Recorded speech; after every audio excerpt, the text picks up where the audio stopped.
तो वो संत मथुरा में रहते थे, नामनिष्ठ संत थे, बहुत भजन करते थे। सेवा विवाह में उनकी ज्यादा रुचि नहीं थी।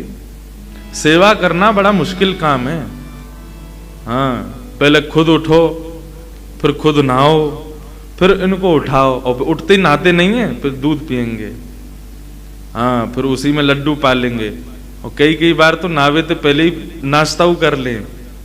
सब कर आके फिर इनकी इच्छा हो तो इन्हें नहवाओ, नहीं तो ऐसे ही तैयार कर दो। बहुत सेवा है। और फिर जल्दी से इनको ही भोग लगाओ, फिर स्वयं पाओ, फिर इनको सुलाए दो। जब ये सो जाए फिर स्वयं सो। हर चीज में पहले इनको निवेदन करना पड़े। तो वे नामनिष्ठ संत थे, नाम में उनकी रुचि। एक दिन वो रोज ब्रजवासियों के यहाँ जाते थे और आटे की भिक्षा लेके आते थे, और आटा लाकर के उसमें यमुना जल मिला के उसको गूंद के उसी का टिक्कर बना के पका के बढ़िया प्रेम से ठाकुर जी के नाम रूप को ही स्मरण करके उसका भोग लगा के रूखे आटे की रोटी टिक्कर ही पाते थे। ये उनकी सेवा। और वो भी इसलिए पाते थे ताकि इतना मिल जाए, ताकि जासे मैं भजन कर सकूं। लेकिन वो जिस मैया के यहाँ जाते थे नित्य सेवा के लिए, वहां पर ठाकुर जी को मदन मोहन स्वरूप विराज रहे हो। आज भी हैं मदन मोहन लाल जी। मदन मोहन स्वरूप को भाव आयो कि इन बाबा से सेवा स्वीकार करनी है। और ये लाल जी की बड़ी लीला है, जाए सेवा को ABCD भी ना आवे, वाकई यहां से सेवा ले लें। जैसे कि मैं मोसों बिल्कुल सेवा ना आती। एक समय की बात पर, आज बंधुओं संवाद चल रहा है, अब एक आध घंटा में तो जानो ही है, तो फिर अब क्या शुरू करूं, इसलिए बात वार्ता ही कर लें हम। इनकी सेवा मुंह पे आती नहीं। श्रृंगार कैसे होता है मैं जानता ही नहीं था। अच्छा, एक बात और, बड़े स्वरूप का श्रृंगार करना बहुत आसान है। हाँ, वो तो दिखता है ना दूर से कि हाँ नेत्र पास हैं, ठाकुर जी कुंडल सुंदर लग रहे हैं, और उसमें पूरे हाथ चलते हैं। इनकी सेवा में उंगली चलती हैं, और यहां से यूं ऐसे, कैसे हो सेवा खुद ही करवाई इन्होंने। ऐसे ही वो बाबा पे मन आ गयो, भिक्षा लेवे के लिए आए। सो मैया ने आटे की भिक्षा दे दी, बाबा जैसी चले गए। सो रात्रि में मैया के स्वप्न में ठाकुर जी प्रकट है गए, रोने लगे। मैया बोली, लाल जी कहा भय हो, मैंने सेवा में कोई अपराध किया? बोले, ना मैया, मैं बड़ो प्रसन्न हूँ आपकी सेवा से, लेकिन मेरो मन है रहो। कहा, वो जो बाबा रोज भिक्षा लेवे आवे ना, मुझको उनसे सेवा लेनी है। मैया बोली, तो आज्ञा करो। बोले, आज्ञा यही है, कल वो आमे तो उनको भिक्षा के रूप में मुँह दे दियो, मैं उनके संग चलो जाऊंगा। मैया बहुत रोई, मेरी सेवा में कोई कमी? लाल जी बोले, मैया तेरी सेवा पूर्ण है गई, मैं तो नित्य रहूंगा, तू तो कल चली जाएगी। मैं तो नित्य विराजे आ रहा हूं, मैं अपनी आगे की व्यवस्था कर रहा हूं। तो को तो कछु दिना में चलो जानो है, मैं कहां सेवा करवाऊंगा अपनी, तो मुझको बाबा को दे दे। मैया बोली, मेरा तो मन न माने, आप मेरे हृदय हैं। बोले, प्रभु आप कृपा करो, मुझको उन्हीं को दे दो। दूसरे दिन बाबा जैसे ही पधारे, मैया रोती रोती गई, बाबा तुमने कहा कर दियो, कोई टोना टोटका कियो? बोले, कहा मैंने कहा कियो मैया? अरे मेरो लाला रो रहा है, रात भर रो रहा कि मुझको बाबा के पास जानो, उनके पास ही रहूंगा, उनसे सेवा लूंगा। मैया कहाँ है ठाकुर जी? बोले, भीतर विराज रहे हैं। ठाकुर जी देखे, बोले, आप रात्रि सपने में आज ठाकुर जी आवे तो कह दियो मुंह पे सेवा वेवा ना आवे, और ना मुंह पे जगह न बिठावे की, सुलावे की, खिलावे की, मुंह पे कछू ना है। भोजन के नाम पे केवल या सूखे आटे में यमुना जल मिला के वही की टिक्कर बना के पाऊं मैं। अगर इनको स्वीकार हो, मेरी कुटिया में न एक सी जगह बा में बैठनो स्वीकार हो, न सैन सैया है, कछू ना है मेरे पास, ये सब व्यवस्थाएं मेरी हैं। यदि इनको स्वीकार हो तो ले जाऊंगा, नहीं तो मैं अपना नाम जप में ही प्रवृत्त रहूंगा। भैया ने कही, हाँ तुमने बढ़िया बताई, बढ़िया मैं बता दूंगी, बहुत बुरी व्यवस्था है, मना कर दो, मत जाओ। रात्रि में ठाकुर जी प्रकट हुए, मैया तेने दियो नहीं? बोला, अरे बाकियां कछु व्यवस्था ना है, छोटी सी कुटिया में रे, भोजन पानी कछु करे ना है, तुम्हें कछु खवावेगो ना, तुम्हें 8-8 बार भोजन करनो दिन में। कल हमारी समधन कह रही है, इतने बड़े बड़े उनके सामने, श्रीनाथ जी के सामने वो हमें मोहन थार, सागर और एक आध नाम है भर भर के हमें। गोवर्धन पूजा पे तो नियम है, जब तक ठाकुर जी की नाभि ना ढक जाए इतना ऊंचा ऊंचा भोग लगाओ ठाकुर जी के आगे, कितनों खावे, फिर या को पेट ना भरे, 8-8 बार पावे दिन में, खावे को बड़ो प्रेमी। बोले तुम इतना खाओ, बाबा कैसे खवावे को? बोले मैया चाहे कछु नहीं खवावे, चाहे मुंह को एक कोने में रखे, मुंह को नवावे धुआवे ना, लेकिन मुंह को वहां से सेवा चाहिए, वहां की सेवा में सुख मिले। मैया बोली तुम्हें जानो है तो तुम कैसे जाओगे? दूसरे दिन बाबा आए, बाबा इन्हें कोई व्यवस्था ना चाहिए, कछु ना चाहिए, यूं कह रहे हैं जैसे बाबा रखेगो वैसे रह लूंगा, लेकिन रहूंगा उन्हीं के पास। बाबा बोले ठीक है लाओ दो। ठाकुर जी आए, तो ठाकुर जी को लेकर के अपनी कुटिया में लाए, एक कोने में नेक हल्क को पत्रों से कपड़ा बिछा के अब ठाकुर जी को विराजमान कर दियो। अब बाबा को तो रोज को 20-21 घंटा को नियम नाम जप को, बाबा अपनो नाम जप करे, ठाकुर जी बैठे कोने में बड़े मस्त आनंद है रो ने। लेकिन 10-12 घंटा तक तो भूख रोक ली ठाकुर जी ने। वाके बाद देखी भाई बहुत तगड़ो भजन है, 22 घंटा 20 घंटा बैठ के कुछ खावे ही ना है। 20 घंटा बाद भजन करने के बाद उनको ने थोड़ी नींद आई तो थोड़े सो गए। सोवे के बाद में उठे, स्नान ध्यान करके भिक्षा में आटो लेकर के आए, वहां में यमुना जल मिला करके वह आटे को गूंद करके टिक्कर बनाने लगे। कोने में बैठे ठाकुर जी के मुंह में पानी आ गया, हाँ भैया तू कछु दे, तू साधारण रोटी दे, कछु कबाब। ठाकुर जी के सन्मुख एक पत्तल लगा करके वापस सूखी रोटी केवल जो वो बनाते ठाकुर जी के सन्मुख पधरा दी। जैसे ही ठाकुर जी के सन्मुख पधराई है, ठाकुर जी ने प्रेम से पाए हो। प्रेम से पावे के बाद में ठाकुर जी बाबा ने अपनो भोजन कियो, भोजन आदि करके बाबा फिर से भजन में बैठ गए। जैसे ही भजन में बैठे तो 5-10 घंटा बाद ठाकुर जी प्रकट भये और प्रकट होकर के वाके हृदय में कहने लगे, बाबा मोको तुम्हारी सेवा में खूब आनंद आ रहा हो, तुम्हारी कुटिया में खूब सुख मिल रहा हो, सब बहुत सुखी है रहूं मैं, लेकिन बाबा मैं बस इतना निवेदन कर रहा हूं कि आप आटो तो लेके आओ ही हो, नेक नमक और ले आया करो। वह आटे में नेक नमक डाल दोगे तो नेक तो स्वाद आवेगो। अच्छा तो कल से मैं आटो लाऊं नमक लाऊं? बोले हाँ बस इतना कर लो, या तो ज्यादा हमें नहीं चाहिए सेवा में, बस इतना कर लो। बाबा बोले ठीक है। अब सबके यहाँ गए आटो लेवे के काजे, तो बोले कि नेक नमक और दे। बोले बाबा जीव में चटोरोपन आने लगो।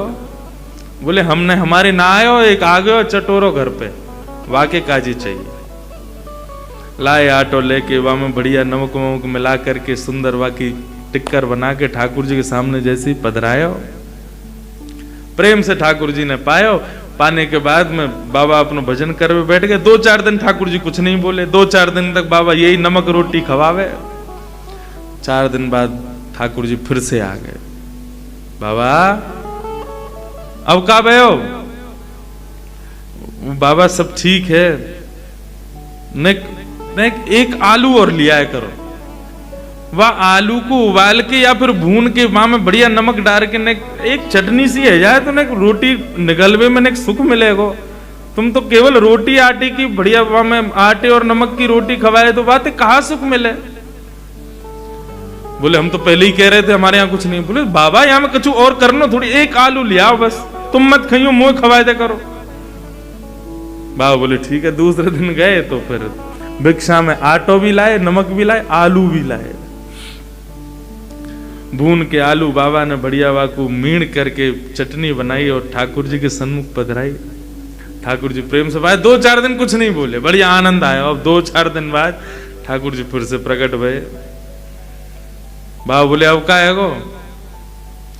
बोले अब रोटी भी बढ़िया है, चटनी भी ठीक है बाबा, कोई दिक्कत ना है, बस एक निवेदन हो। कहा सूखी रोटी ना निगलवे में गले में इर्ज जाए तो ने घी चपड़ दे करो।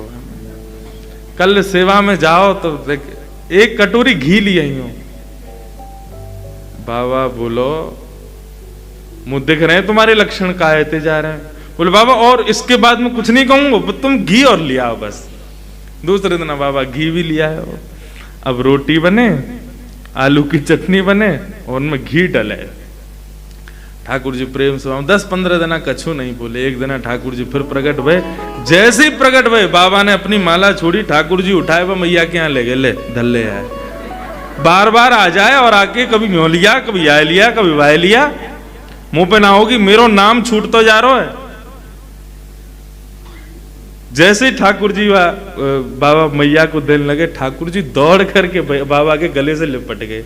बाबा तुम जैसे रखोगे रहूंगा, लेकिन रहूंगा तुम्हारे पास, अब ना जाऊंगा कहीं। कैसे कृपालु हैं, कैसे दयालु हैं नाथ। हमारी कैसी भी सेवा हो, वो हम पे कृपा है ठाकुर जी की। धीरे धीरे हम सेवा में बढ़ोतरी करें, धीरे धीरे सेवा में कछु सुंदर प्रदान करें, लाल जीवा को स्वीकार करें। लेकिन फिर भी हम कैसी भी कर दें, ठाकुर जी कभी कुछ शिकायत ना करें। और ये ऐसे ही हमको होना चाहिए। जब लाल जी ने हमसे कछु नहीं कही, कभी लाल जी ने हमारी व्यवस्था में, हमारी सेवा में कभी कोई कमी नहीं निकाली, तो हम ठाकुर जी के दिए गए सुंदर जीवन में क्यों कोसते रहे, क्यों कमी निकालते रहे। आपने ऐसो कर दियो, वैसो कर दियो। कोसनो खुद को कोस लो, कोसनो अपने क्रियान को कोस लो, लेकिन ठाकुर जी से कुछ मत कहो। ठाकुर जी ने तो सब प्रेम से प्रदान किया है। अभी तक या पद को मैं एक भाव करता आयो, मन पंछी उड़ जाइए को मैं भाव ऐसा रखता हूं कि जिस दिन हमारी आत्मा हमसे निकल जाएगी या हमारे देह का परित्याग कर देगी, तादिन तेरे तन तरु वर के सबई पात झड़ जाई हैं। ये तन रूपी जो वृक्ष तुम्हारा है, इसके सभी पात माने इच्छाएं।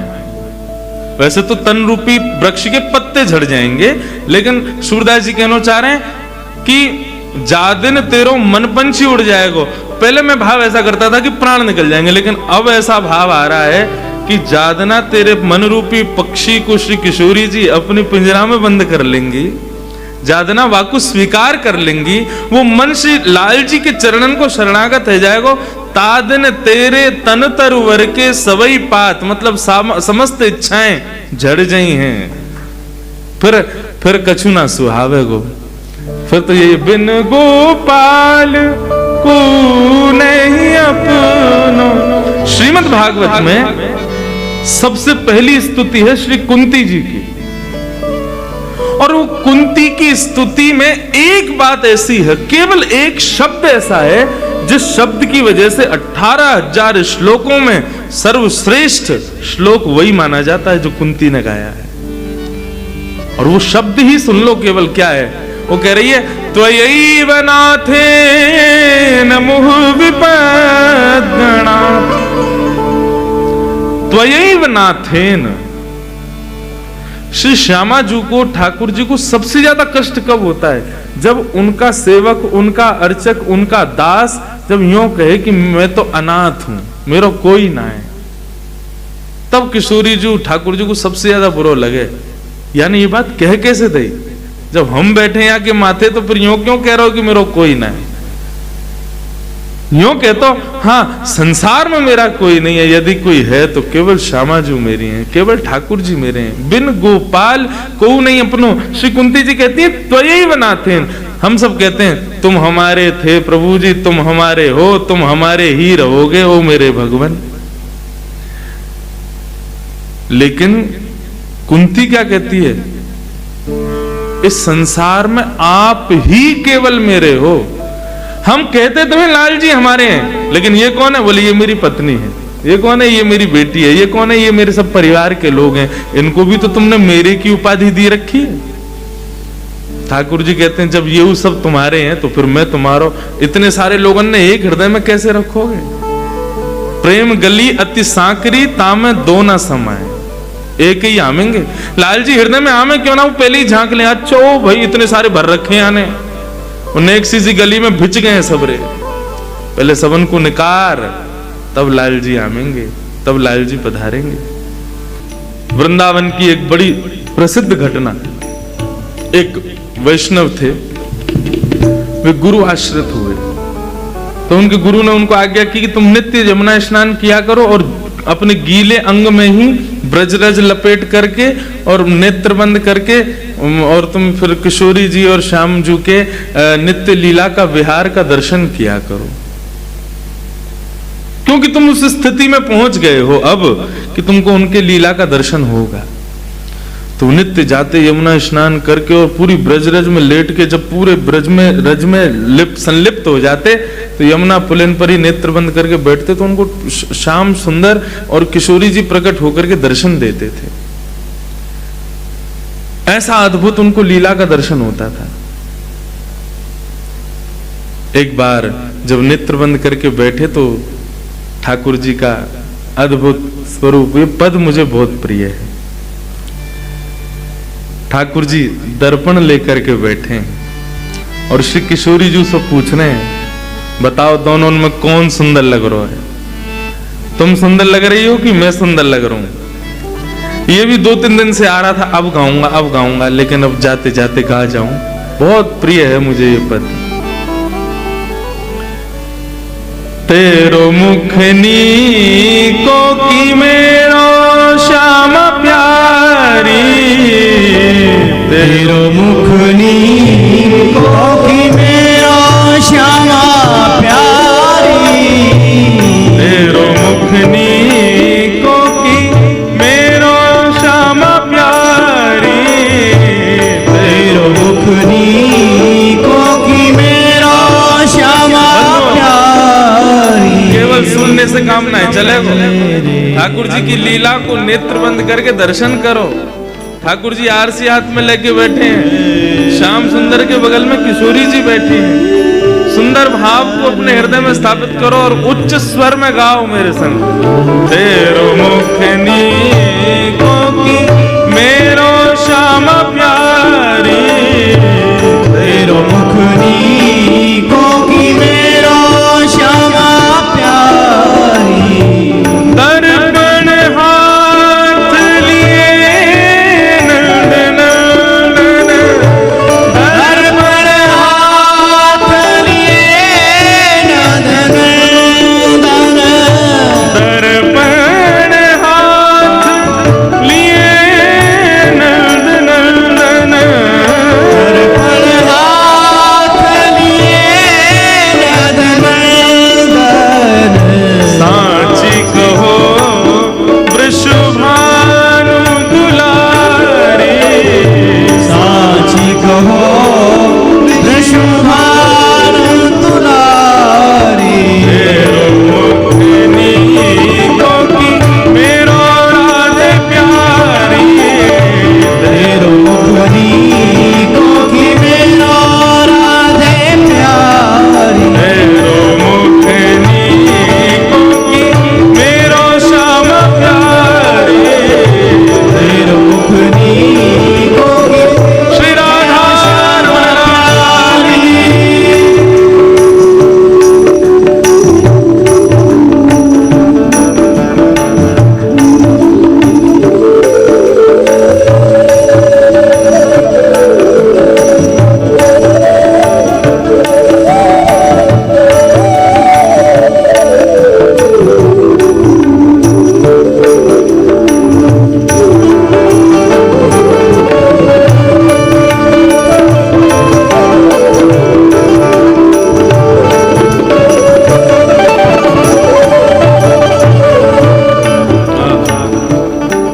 ठाकुर जी पूछ रहे हैं, बताओ दोनों में कौन सुंदर लग रहा है?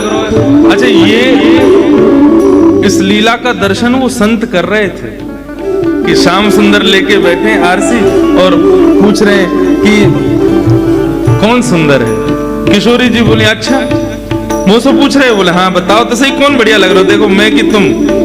किशोरी जी कह रही हैं, हमसे कहो तुम ही क्यों ना देखो, हमसे कहो तुम ही क्यों ना देखो, हम गोरी तुम श्याम बिहारी, हम गोरी तुम श्याम बिहारी। मुझसे क्या पूछ रहे हो, मुझसे क्या पूछ रहे हो, खुद ही देख लो। ठाकुर जी बोले कहा देखना, बोले कि देखो हम गोरी गोरी दिख रही हैं और तुम कारे कारे दिख रहे हो। दोनों कैसे दिख रहे हैं? हमरो मुख जैसे चंद उजियारो, मुख जैसे चंद्र उजियारो, हमरो मुख जैसे चंद उजियारो, हमारा मुख जैसे चंद्र उजियारो, तुमरो मुख जैसे रैन अंधियारे, तुमरो मुख जैसे रैन अंधियारे, मेरो मुख नीको मेरो राज प्यारे, मेरो मुख नीको की मेरो राधे प्यारे, मेरो मुख नीको मेरो राज प्यारे। मेरो मुख नीको की मेरो राधे प्यारी। लाल जी नाराज है गए, तुमने हमको अंधेरो बोलो?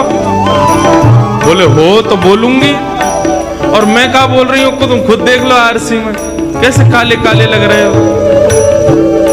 हमें देखो कैसे, हमें देख के दर्पण भी शर्मा रहे हो, इतनी बढ़िया लग रही है, इतनी प्यारी लग रही है। ठाकुर जी बोले एक बात मत भूलो, आपने अभी अभी कही कि आपको मुख जैसे चंद उजियारो और मेरो कैसे जैसे रैन अंधियारी। लेकिन किशोरी जी जब तक अंधेरो ना होवे ना, चंद्रमा दिखे ना है, जब तक मैं ना आऊंगा ना संग में, तब तक तुम्हें कोई पूछेगा ना, तुम देखोगी ही ना। और रही बात बाकी तो तुमने हमारी बहुत कर ली, अब हमें बैठना ही ना है। आरसी लेके ठाकुर जी दूर जाके बैठ गए, दूर शिला पे जाके बैठे। तो किशोरी जी तो ऐसी करुणामयी है, ऐसी दयालु है, ठाकुर जी रूठ जाएं ये उनसे सहन ही ना होवे। किशोरी जी समीप गई और समीप जाकर के लाला के पास बैठी और बोली नाराज है गए हो, मान कर रहे हो?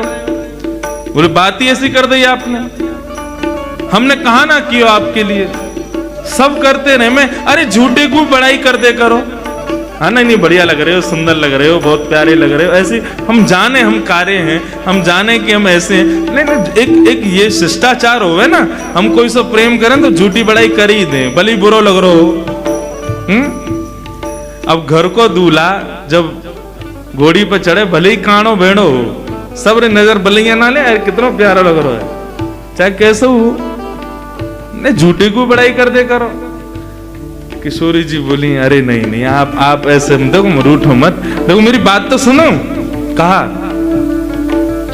मुखमंडल पर अपनो कर कमल रख के किशोरी जी अपनी ओर ठाकुर जी को मुखमंडल करे, और किशोरी जी कह रही हैं तेरो नयन में मोटो मोटो कजरा, तेरो नयन में मोटो मोटो कजरा, तेरो नयन में मोटो मोटो कजरा, तेरो नयन में मोटो मोटो कजरा, हमरे नयन में तुम बनवारी, हमरे नयन में तुम बनवारी, हमरे नयन में तुम बनवारी, हमरे नयन में तुम बनवारी, तुम तो नख पे गिरिवर धारो, तो नख पे गिरिवर धारो, तुम तो नख पे गिरिवर धारो, तुम तो नख पे गिरिवर धारो, हम उर्धार रहे गिरधारी, हम उर्धार रहे गिरधारी। हे श्याम सुंदर देखो तुम्हारे नैनन में कैसो कालो कालो काजल लगो है। ठाकुर जी बोले या को भी भाव यही कह रही होंगी कि वो कालो काजल दिख ना रहो, क्योंकि हम कारे हैं। अरे ना मैं यूं थोड़ी कह रही हूँ, तो क्या कह रही हो? देखो तुम्हारे नैनन में तो कालो काजल है, लेकिन तुमने हमारे नेत्रन में देखो, ठाकुर जी बोले, का है? बोले, देखो तो सही। ठाकुर जी जैसे ही किशोरी जी के नेत्रन में देखने लगे, बोले, कुछ दिखाई दियो? तो किशोरी जी की काली पुतलिन में ठाकुर जी को ही रूप दिखाई दे रहा है। हमरे नयन में तुम बनवारी, और तुम तो नख पे गिरिवर धारो। पूरो ब्रजमंडल आज तुमको गिरवरधारी कह करके पुकारे, तुम्हारी शोभा की गणना, तुम्हारे नाम यश को वैभव गामे। अरे हमारो लाला ने गिरिराज जी उठाए। लेकिन कोई हमसे पूछे? कहा पूछे? बोले, तुमने तो नख पे गिरिराज जी धारण किए, लेकिन वह गिरधारी को तो हमने अपने हृदय में धारण कियो ना। हम उर्धार रहे गिरधार। हे सूरदास या छवि की शोभा, सूरदास या छवि की शोभा, सूरदास या छवि की शोभा, सूरदास या छवि की शोभा।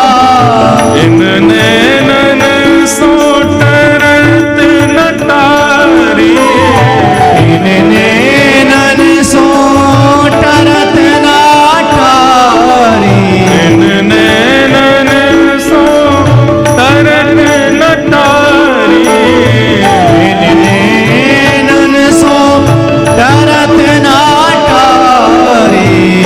मुखनी मुख मेरो राधे प्यारी, तेरो मुखनी कोकी मेरो राधे प्यारी, तेरो मुखनी मुख मेरो श्याम प्यारी, तेरो मुखनी कोकी मेरो श्यामा प्यारी, तेरो मुखनी मुख मेरो राधे प्यारी, तेरो मुखनी कोकी मेरो राधे प्यारी। श्री वृषभानु दुलारी की, बाल कृष्ण लाल की जय। अब यह छवि को दर्शन करके कौन को हृदय मयूर नृत्य नहीं करेगा? श्री यमुना में स्नान करके ब्रजरज तन पर लपेट करके बाबा जब यमुना पुलिन पर बैठे या स्वरूप को दर्शन कर रहे, तो बाबा इतने प्रसन्न है गए। लाल जी जब रूठ के बैठ गए तो बाबा को जोर की हंसी आने लगी। बोले, वाह बाबा, आज ठाकुर जी नाराज है गए, अब किशोरी जी मनावेंगे इनको। तो ऐसा भाव आयो कि बड़ी जोर की हंसी आई उनको। लेकिन तभी एक अपंग ब्रजवासी सामने से जा रहा था और एक पांव ना होने के कारण थोड़ा लड़खड़ा के जा रहा था। तभी बाबा की जोर की हंसी निकली तो वह ब्रजवासी के मन में ये भाव आयो कि बताओ कैसो पाखंडी ढोंगी बाबा है, यहाँ पे ब्रजरज लपेट के बैठो है और मेरी दुर्बलता पे हंस रहा है। ये मन में भाव उस ब्रजवासी के आया, उसने कुछ कहा नहीं। वो बेचारा अपने पांव कोई ऐसे संभाल करके वहां से आगे बढ़ने लगा। उसके मन में केवल ये भाव आया कि बताओ बाबा कैसे मुंह पे हंस रहा है। लेकिन बाबा तो लीला में हंस रहे थे। जब उस ब्रजवासी के मन में ये भाव आया कि बाबा मुंह पे हंस रहे, तो सुंदर युगल स्वरूप जो बाबा के नेत्रन में लीला कर रहे हो, वो लीला करते करते अंतर ध्यान हो गया। कुंज दिख रही है, लता पत्र दिख रहे हैं, सघन कुंज के दर्शन हो रहे हैं, लेकिन श्याम सुंदर और किशोरी जी नहीं दिख रहे। बाबा अपने ध्यान लीला में भीतर और प्रवेश करें, सब जगह खोजें, हे श्याम सुंदर कहाँ चले गए, हे किशोरी जी कहाँ हो। सब जगह घूम रहे हैं, विचरण कर रहे हैं, लेकिन ठाकुर जी नहीं मिले। बहुत देर प्रयास करने के बाद जब उनकी समाधि टूटी, नेत्र खोले, नेत्र खोलने के बाद पुनः यमुना जल में स्नान किया, फिर से तन पे ब्रजरज लगा के फिर नेत्र बंद करके बैठे, लेकिन ठाकुर जी प्रकट नहीं हो गए। भाव विह्वल हो गए, रुदन करने लगे, अपने गुरु के पास गए दौड़े दौड़े। बोले, लाल जी को ऐसो मंगल स्वरूप को दर्शन कर रहे हो, लेकिन पतो ना कहा अपराध मोसो है गयो कि श्री श्याम सुंदर मुंह को अकेले छोड़ के चले गए। ठाकुर जी कहीं प्रस्थान कर गए। हे गुरुदेव आज्ञा करो, मैं कहा करूं। तब उनने कही कि देखो श्याम सुंदर और किशोरी जी कभी अपराध बन जाए ना उनकी लीला में, सेवा में, तो क्षमा कर दें। निश्चित ही तुमसे कोई वैष्णव को अपराध है गयो है, कोई ब्रजवासी को अपराध तुमसे बन गयो है, और भले ही तुमने मनस्थिति तुम्हारी नहीं होगी उनको अपराध या अपमान करवे की, लेकिन तुमसे है गयो है बस। ठाकुर जी सब स्वीकार करें, लेकिन ब्रजवासी वैष्णवन को कोई बिना किसी प्रयोजन के भी कोई अपराध मतलब क्यों नहीं है, बन गयो है, वो भी ठाकुर जी स्वीकार ना करें। इसलिए ब्रज में बहुत सावधानी की जरूरत है। यत्र प्रविष्टो सकलोपि जंतु आनंद सच्चित घनताम उपैति। वृंदावन शतक कहता है कि वृंदावन में प्रवेश करने के बाद एक कीड़ा भी आनंद सच्चिदानंद का स्वरूप है, उसको भी वंदन करो। ब्रज साधारण नहीं है, ब्रज कुछ और ही है, हमारी सोच से परे है। हम ब्रज ही समझ जाएं तो किशोरी जी समझ आ जाएं, हम ब्रज को ही नहीं जानते अभी। लाला तो सो कोई ब्रजवासी को अपराध है क्यों है? मैंने तो क्यों नहीं, बोले तेने ना कियो लेकिन तो से हुए गयो है। अब कहा करूं? बोले एक ही उपाय है। कहा? बोले एक ब्रजवासी की बिना प्रयोजन के अपराध करवे के पीछे अब तो को जब जब तेरे सामने कोई भी ब्रजवासी आवे वाको दंडवत प्रणाम कर और सबसे क्षमा मांग, चाहे वो वाको रूप कैसो भी हो, चाहे वाको स्वरूप कैसो भी हो, मान वस्त्र वो भले ही मोहते कछु भी बोल रहा हो, लेकिन ब्रजवासी है, वाको दंडवत प्रणाम करके क्षमा मांग कान पकड़ के। भले ही वाको तेने अपराध नहीं किया, लेकिन तो अब जब तक श्याम सुंदर किशोरी जी प्रकट ना होंगे तब तक सबको प्रणाम कर, संतन को भंडारो कर, सब संतन से क्षमा मांग। या ब्रज की महिमा को जान लाला, या ब्रजवासी जो जन्म ले रहे हैं सब ठाकुर जी के प्राण हैं, इनको कोई भी प्रकार को कष्ट देना माने ठाकुर जी की रोंग खींचने के समान है, इनको अपराध मत करे। उनने जाकर के महाराज भंडारो करायो, सब संतन को झरा भंडारे के काज निमंत्रित कियो, दुनिया भर के संत पधारे, खूब ब्रजवासी पधारे, सबके चरणन में लेट लेट करके दंडवत प्रणाम करें और सब कान पकड़ के कहें मुझको क्षमा कर दो। अब आप किसी से किसी का अपराध नहीं किया, उससे भी क्षमा मांगोगे तो अनायास ही, अरे भैया कान मत, अरे भैया, अरे हाँ ठीक है कियो क्षमा, ये भाव होता है। सब ब्रजवासी एक संग खड़े होकर के उनको आशीष देने लगे, अरे भैया तेने कुछ किया ही ना, हमने क्षमा किया नहीं, बस आप बस मेरे सिर पे हाथ रख के मैंने ना कियो सही मुझे कह दो कि मैंने क्षमा कियो। सबन को लाडली जी को स्वरूप जान करके, सबन को श्याम सुंदर को स्वरूप जान के उन्होंने प्रणाम करके जब क्षमा मांगी, अनंत ब्रजवासियों ने एक संग जब उनको क्षमा कियो, तब दौड़ करके गए यमुना में कूदे, जैसे ही गीलो अंग भयो वापे ब्रजरज लपेट करके जैसे ही नेत्र बंद करके बैठे, सुंदर सघन कुंज में श्यामा श्याम फिर विहार करने लगे, फिर नित्य लीला दिखाने लगे। ठाकुर जी अपनों सेवा को अपराध क्षमा कर दें, लेकिन अपने किसी वैष्णव भक्त वृंद को कोई अपराध हमसे आ जाए, ठाकुर जी वाको कभी क्षमा ना करें। इसलिए अपने मन में भी कभी किसी के लिए दुर्भाव, और विशेष रूप से ऐसा व्यक्ति जो ठाकुर जी की सेवा में हो, चाहे वो नहीं है अच्छा, चाहे उसके हजारों अवगुण हैं, आपको दुनिया के लोगों ने कहा कि वो ऐसा है, ऐसा ठीक है, चार लोगों के बीच में तुमको बोलना भी पड़े ना कि हाँ नहीं वो ऐसा ही है, बाद में जाके किशोरी जी से ही क्षमा मांग लेना, नहीं मुंह कोई के बारे में कछु गलत ना है कहना। सब ठाकुर जी किशोरी जी के सेवा के अधिकारी हैं, भले ही सूक्ष्म रूप से सही, कछु तो सेवा कर रहे हैं, हम वा को अपमान क्यों करें, हम वा को अनादर क्यों करें, या को विशेष ध्यान रखो। आपको अनुभव आ जाएगा, आपको ऐसा लगेगा आज बहुत जरूरी काम है, आज सेवा मैं ना कर पाऊंगा, अरे अपनी बहू से कह जाओगे, अपने बालकन से कह जाओगे, या कोई और से कह दोगे आज सेवा तू कर दी, वो बहुत जरूरी काम है। किशोरी जी से बार बार कह दोगे आज मैं सेवा में नहीं आ पाऊंगा, कल से आऊंगा। ये मत समझियो कि तुम्हारा काम आ गयो या हमारे तुमने सेवा नहीं करी। आज तुमसे कहा भयो कि किशोरी जी ने अपना स्पर्श तक नहीं करवाया तुमसे, तुमको अपने सामने तक बैठानो मंजूर नहीं कियो, तुमको देखनो तक मंजूर नहीं कियो।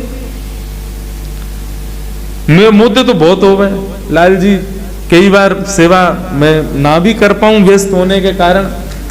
बालक को ने कद सिखा रखी है, वो एक वो यहीं बैठे कहाँ गए हैं, वो करते हैं सेवा कभी कभी श्रृंगार, लेकिन मैं ही धरा हूं ठाकुर जी को, बाकी की सेवा वो कर ले।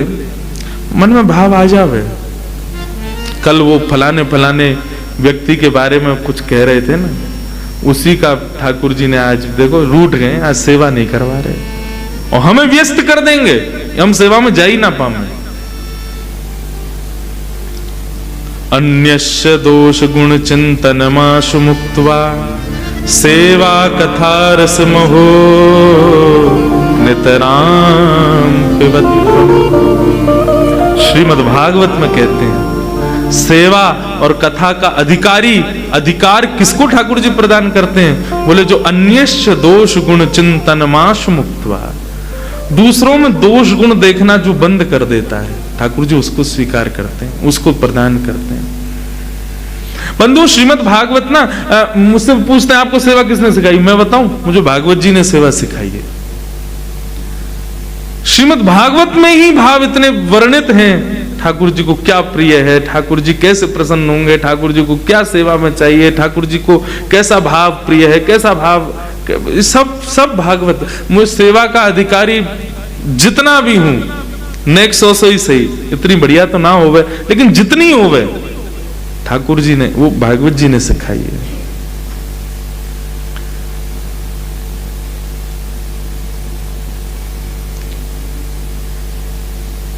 अन्यस्य दोष गुण चिंतन माश मुक्त्वा, दूसरों में दोष गुण देखना बंद कर दो।